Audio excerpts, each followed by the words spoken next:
اچانک مرګونه دي بس وي هارټ اټیک ورته وشو چې هارټ اټیک درته ماسپښین وشي او د سحر مونځ دې نه یي کړی څه جواب به الله نه ورکړي نو به چې لومبی حساب خو به د مانځه کي ستا په ذمه باندې اولنی فرض مونځ د وخت اوده کي او ډېر کسان خوب کې بس چې سملمه مولي صاحب یریږم دا خوب وینم دا خوب وینم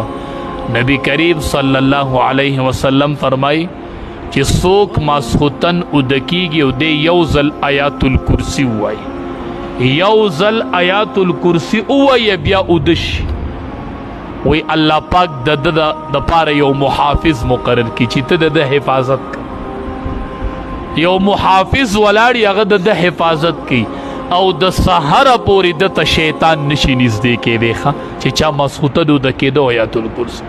ته ماسخوتن مونځ وکړه د وخت سمله او په ځان باندې آیات الکرسی ووایه الله به یو محافظ مقرر کړي یو محافظ اب ستا حفاظت کوي او څو پورې چې سبا شوی نه دی دته به شیطان نه نږدې کېږي ښه الله دعاګانې غواړو د آخرت فکر شروع کړو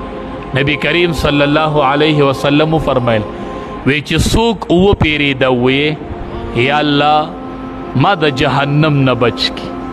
یا الله ما د جهنم نه وساتې رب ما د جهنم نه بچ کی رب ما د جهنم نه بچ کی رب ما د جهنم نه بچ کی رب ما د جهنم نه بچ کی رب ما د جهنم نه بچ کی نو دا جهنم آوازو کی قالت النار دا جهنم ورته وی ربا دې زمانه پناه غواړي دته زمانه پناه ورکړي ربا بس او چې و پیرې وی رب مال جنت راکې رب مال جنت راکې رب مال جنت راکې رب مال جنت راکې رب مال جنت راکې رب مال جنت راکې رب مال جنت راکې نو جنت آوازو کی قالت الجنه اے ربا دې ما غواړي ربا دې ما ته را داخل کې ربا دې ما ته نو ځان د ورځې و پیرې د جهنم نه پناه غواړو و پیرې جنت غواړو فکر کو اسې وخت نه تیرو ښه اسې وخت نه تیرو اسې وخت نه تیرو خپل ژوند د سنتو موافق کو ښه نبی کریم صلی الله علیه وسلم فرمایي چې څوک اودس وکړي او د اودس نه پس دی وی اشهد ان لا اله الا الله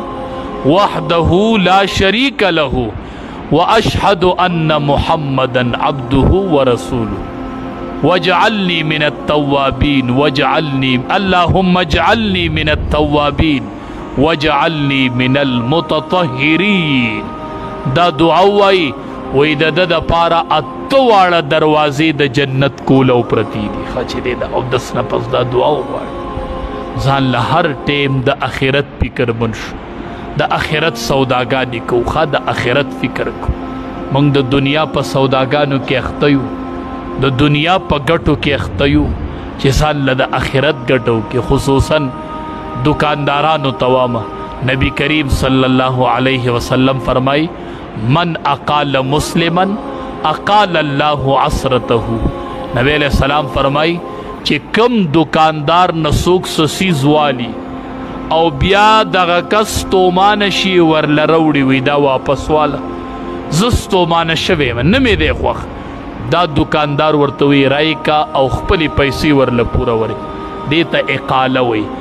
من اقال مسلما چا چې د مسلمان سره اقاله وکړله اقاله الله عثرته الله وی د قیامت په ورځ به زه د دې دکاندار سره د ګناهونو اقاله وکم زه به هم تا د ګاک نه سودا اخیستې وه نن دې ته ګناهونه پرېږده ما له راکه او ته زه جنت ته ځه ما تا سره د ګناهونو اقاله وکړه ځان له د آخرت د سوداګانو فکر کو ځان له د آخرت فکر کو اچانک مرګونه دي اچانک مرګ راځي کریم الله مونږ ټولو نه رضا شي یا الله زمونږ آخره خاتمه په ایمان کې د باران دپاره ټول دعا وغواړئ کریم الله مونږ باندې د خیر او د رحمت باران راولي